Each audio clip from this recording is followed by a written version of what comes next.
નમસ્કાર ગુરુજનો.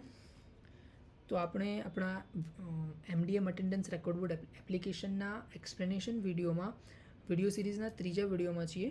આ વિડીયોમાં આપણે ચર્ચા કરીશું કે શિક્ષકોનું રજિસ્ટ્રેશન, લોગિન અને આચાર્ય દ્વારા શિક્ષકોને વર્ગોની ફાળવણી એટલે કે અસાઇનમેન્ટ કઈ રીતે કરવું એનું હું તમને એક્સપ્લેનેશન આપીશ. હું આશા કરું છું કે તમને એપ્લિકેશન ખૂબ જ ઇન્ટરેસ્ટિંગ અને ઉપયોગી લાગી હોય અને તમે આ એપ્લિકેશન સાથે જરૂરથી જોડાઓ. તો તમને યાદ હોય તો લાસ્ટ વિડીયોમાં આપણે બાયોમેટ્રિકને અનેબલ કર્યું હતું. તો આ વખતે તમે જેવું એપ્લિકેશન ઓપન કરશો તમને પાછું ફિંગરપ્રિન્ટ મૂકવાનું પ્રોમ્પ્ટ આવશે. તો વિડીયો રેકોર્ડિંગમાં બ્લેક સ્ક્રીન આવશે પણ અહીં પર તમે જેવું ફિંગરપ્રિન્ટ મૂકશો એવું તમારું લોગિન થઈ જશે આઈડી પાસવર્ડ નાખ્યા વગર. અને તમારું લોગિન સ્ક્રીન પર શાળાનું નામ પણ આવી જશે જો તમે નોટિસ કર્યું હોય તો.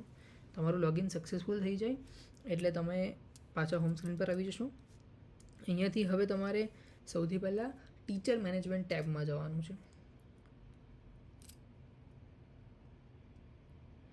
જેવું તમે ટીચર મેનેજમેન્ટ ઓપન કરશો અહીંયા તમે શાળાની અંદર જેટલા પણ શિક્ષકોએ રજિસ્ટ્રેશન કર્યું છે એની માહિતી આવી જશે. અત્યારે કોઈ પણ શિક્ષકે રજિસ્ટર નથી કર્યું એટલે બધું 0 છે. સૌથી છેલ્લી ટેબ છે સ્કૂલ કોડની. તમે સ્કૂલ કોડ ઉપર જશો એટલે તમને અહીંયા દેખાડશે કે કોઈ પણ સ્કૂલ કોડ અવેલેબલ નથી કારણ કે આપણે એક પણ જનરેટ જ નથી કર્યો.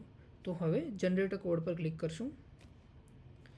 જનરેટ તમે જેવું કરશો એવું તમારું એક જનરેટ થઈ જશે સ્કૂલ કોડ. અત્યારે ઇનએક્ટિવ છે.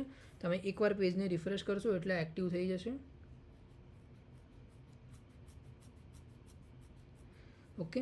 સો અને આ સ્કૂલ કોડની વેલિડિટી આપણે 7 દિવસ જેટલી રાખી છે. તો તમે તમારા શાળાના શિક્ષકો સાથે આ કોડને શેર કરી શકો છો. શિક્ષક આ કોડના ઉપયોગ કરીને જ તમારી શાળાની અંદર જોઈન કરી શકશે. ઓકે. તો અહીંયા શેરના બટન ઉપર ક્લિક કરશું. ત્યાર પછી તમે તમારા વોટ્સએપ ગ્રુપની અંદર આ કોડને શેર કરી શકો છો. તમે શેર કરશો એટલે આ ટાઈપનો મેસેજ આવી જશે. અહીંયા એક લિંક છે. શિક્ષક મિત્રોએ માત્ર આ લિંક ઉપર ક્લિક કરવાનું રહેશે. જેમ કે હું તમને બતાવું, આની ઉપર મેં ક્લિક કરી એટલે ટીચર રજિસ્ટ્રેશનનું પેજ ખોલી જશે. અહીંયા તમે નોટ કર્યું હોય તો તમારો શાળાનો કોડ ઓટોમેટિકલી આવી ગયો છે. એની સાથે સાથે વેરીફાઈ પણ થઈ ગયો છે કે આ સાચો કોડ છે અને કઈ શાળાનો કોડ છે એનું નામ આવી ગયું છે. તો ધ્યાન રાખો કે તમે તમારો આ કોડ માત્ર શાળાના શિક્ષક સાથે શેર કરો જેથી કરીને કોઈ બહારની વ્યક્તિ તમારી શાળામાં જોઈન ન કરી શકે.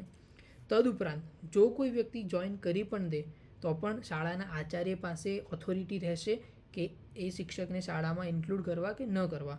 એટલે કે હું તમને એપ્લિકેશનમાં બતાવીશ એક પેન્ડિંગનું સ્ટેટસ હોય છે જેને આચાર્ય અપડેટ કરી શકે છે. તો હવે ફટાફટથી આપણે આ વિગતો ભરી દઈએ. આ વિગતો શિક્ષકોની છે. શિક્ષક પોતાની ઇન્ફોર્મેશન અહીંયા નાખી શકશે.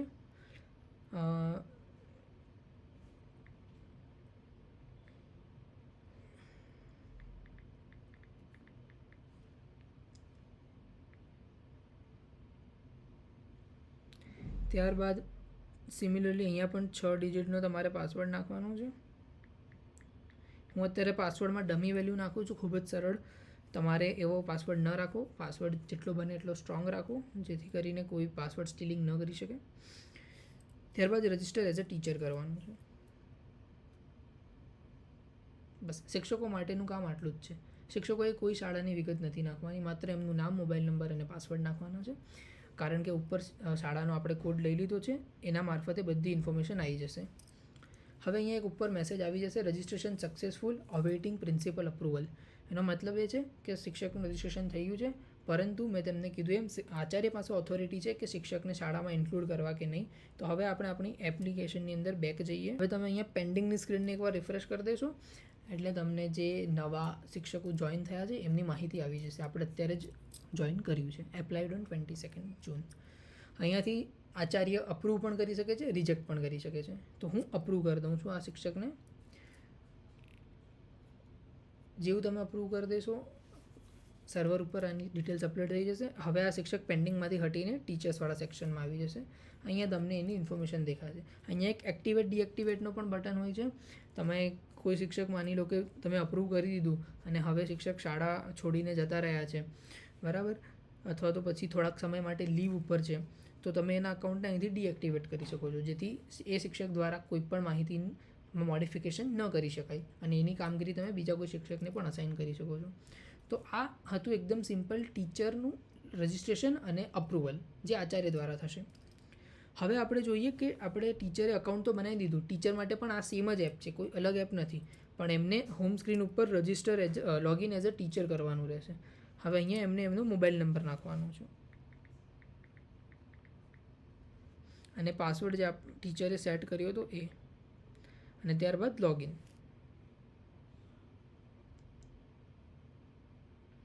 આ શિક્ષક મિત્રોનું લોગિન થઈ ગયું છે. શિક્ષકોની સ્ક્રીન ખૂબ જ સિમ્પલ હશે, એમાં બહુ જ ઓછા ટેબ છે અને ટેબમાં છે registered students, my class, attendance અને સેટિંગ્સ. સેટિંગ્સની સ્ક્રીન ઓલમોસ્ટ સેમ છે, એમાં કોઈ ડિફરન્સ નથી. હવે આપણે બાકીની સ્ક્રીનને આવનારા વિડીયોમાં સમજીશું કે કઈ રીતે આપણે અટેન્ડન્સ મતલબ તમારા વર્ગો એડ કરવા, ત્યારબાદ અટેન્ડન્સ કઈ રીતે લેવી અને એના રિપોર્ટ્સ કઈ રીતે જનરેટ કરવા, એના વિશે આપણે આવનારા વિડીયોમાં સમજીશું. ધન્યવાદ.